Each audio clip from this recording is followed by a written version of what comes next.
It's never too late to say, I'm enough, I can find love. Lack of belief is the world's #1 problem. That demise, like, I want to be in charge of you. I don't want you to be in charge of me. Rise and shine! It's espresso time! Hey, it's Evan Carmichael, and I am not a morning person. I'm not. But when you start your day with a routine that inspires you consistently, like watch one of these videos, it will change your life. So let's start your day off right together. Grab your coffee, know that I believe in you, and get ready for a shot of espresso from Marissa Peer. I wake up every morning. Espresso keep me going. I wake up every morning. How do you help people establish meaning behind? Well, I wrote a book called I'm Enough, and we have a program called I'm Enough, and what that does is it takes you the process of where does this come from? You're not born with this belief. How did you get it? And when they discover how they got it, they're able to give it up. One of my first ever clients was this beautiful woman, very hard to believe, and she said, I can never make a relationship last.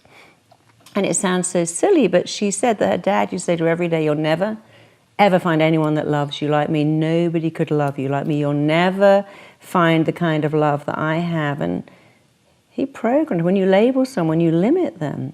So now she's got an imprint. I'm never going to find love like this love. And guess what she never found? Love like that. And all you have to do as a parent is to say, I love you because you're lovable. And all your life you'll find love like this love because you're worth it. So it's little tiny adjustments that have the most profound effect on people. And it's never too late to say, I'm enough, I can find love.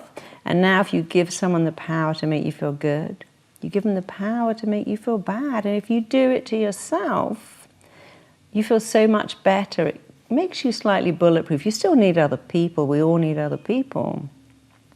But the dialoguing with yourself and starting with I'm enough, I picked that because I found all my clients, addicts, bingers, bulimics, saboteurs, hoarders, compulsive shoplifters, they all went back to the same thing. I'm not enough, I need more. And if you feel enough, you start to feel equal. See, most of us feel unequal. You're better than me because you got money, or you're more attractive than me. But no dog or cat says, oh, you're better than me because you're a pedigree. A baby doesn't know that another baby's wearing designer clothes and they're not. They have no concept of that. So really what I'm Enough is doing is reactivating, remanifesting and regenerating what you were born with, an ability to say, I'm enough. You are where you are because of your beliefs, and your beliefs have helped you get this far. It's gotten you to the life that you got right now, and there's a lot to be grateful for that. But they're also limiting you. They're also holding you back. They're also preventing you from going off and accomplishing even greater things. There's a reason why I think that lack of belief is the world's #1 problem. The fact that you could be the world's greatest at something, but you're not because you don't believe that you can be. And this is what I'm trying to unlock in as many humans as possible for as long as I live until the day that I die to make it happen. Hopefully for you and for millions and millions of other people as well. Let's go, that's my mission. Now, if you're looking at belief, I think there's 2 key ways to change it. We are a result of our environment. So step number 1 is recognizing that you are the result of your environment. That your environment has been perfectly designed to keep you where you are, that you are stuck where you are in a large part because of what is around you. The people that are around you, the videos that you're watching, the books that you're reading, the Instagram people that you follow, the media that you consume, your daily habits, like the things that are around you keep you where you are. And listen, if you're happy where you are, great. Keep everything up. But if you're not happy, if you want more, if you want to grow, if you want to improve, if you want to change your belief system, if you want to become the Michael Jordan of something, then you have to start looking at what is around you and how do you adjust it. The easiest way to learn Japanese is to go to Japan. Right? Somebody asked me that in my live stream recently. How do I most effectively learn a new skill? Well, the most effective way is to be immersed in the environment with people who are doing that thing at a high level.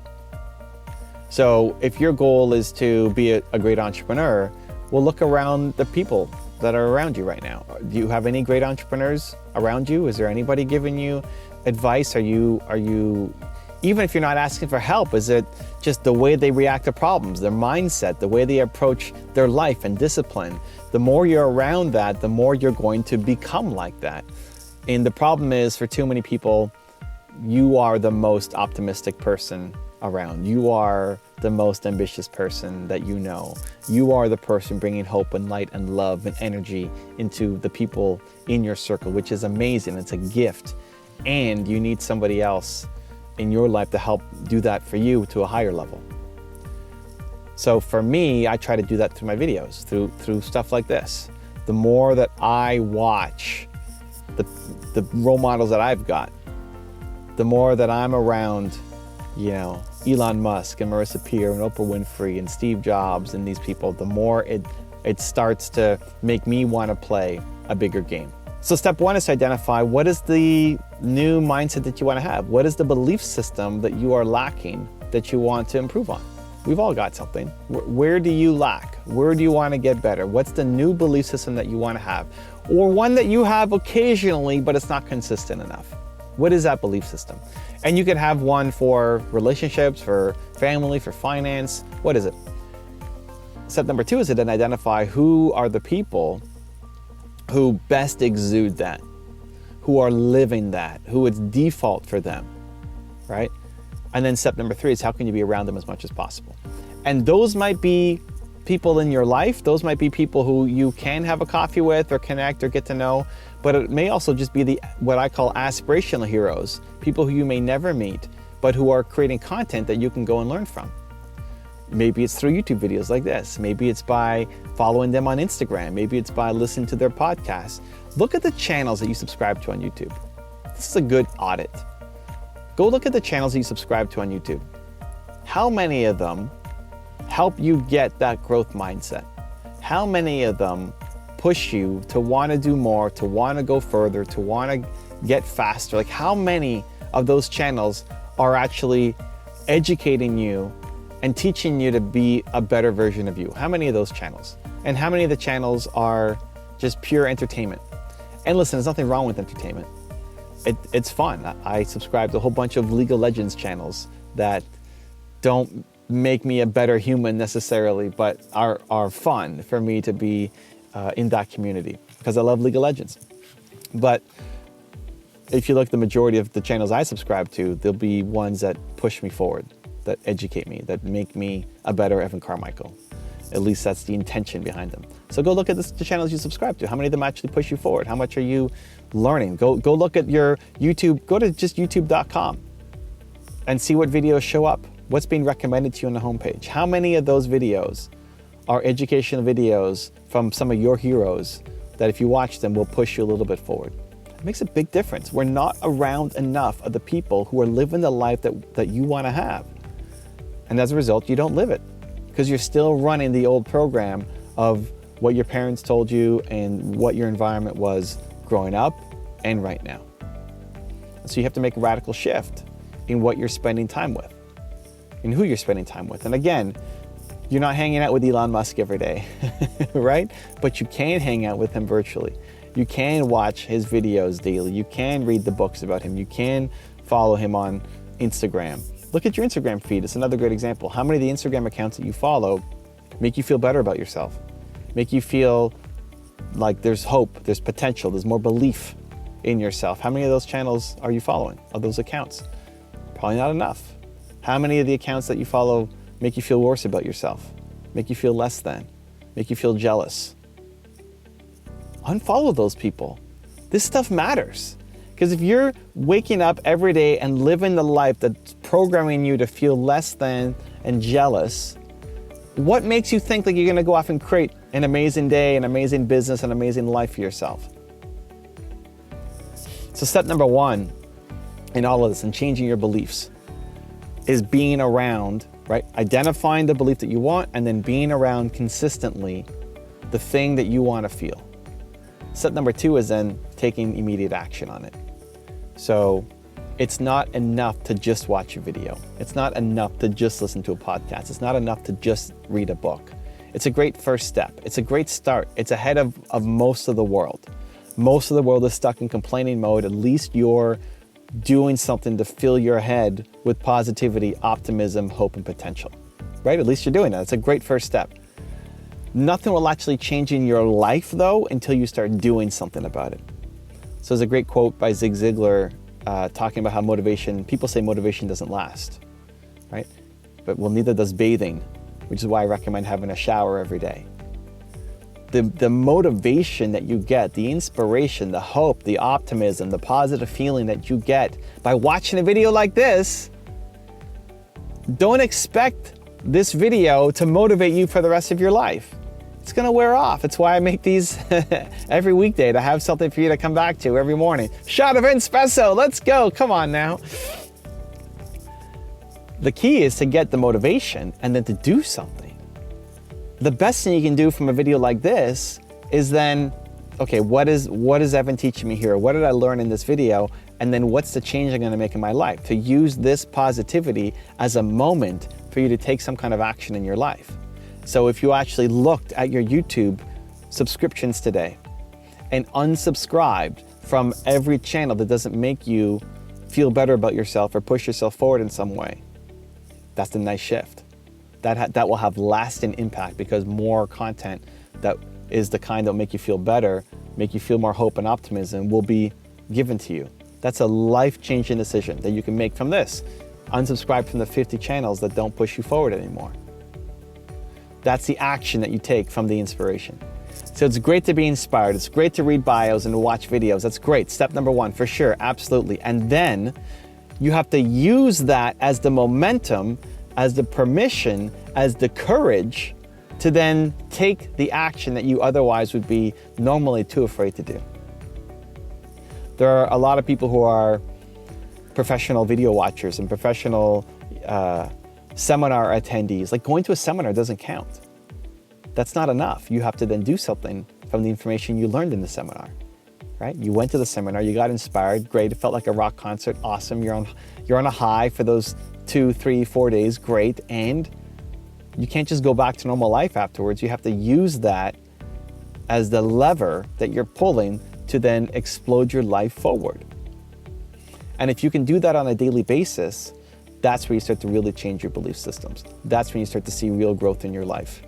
You, again, step one, identify what is the belief system that you want to bring into your life more, that you need more of in your life. You need more of this in your life. What is that? Then being around it and designing an environment. And if it's my YouTube videos, amazing. I'm humbled. It's an honor to be a part of your daily routine. And then the final step is to actually take some kind of action, to do something, to not just get inspired, but to take some kind of immediate action, to use that motivation as the push forward so you can actually go make a change in your life. You do that every day, your life will change. Your beliefs will change.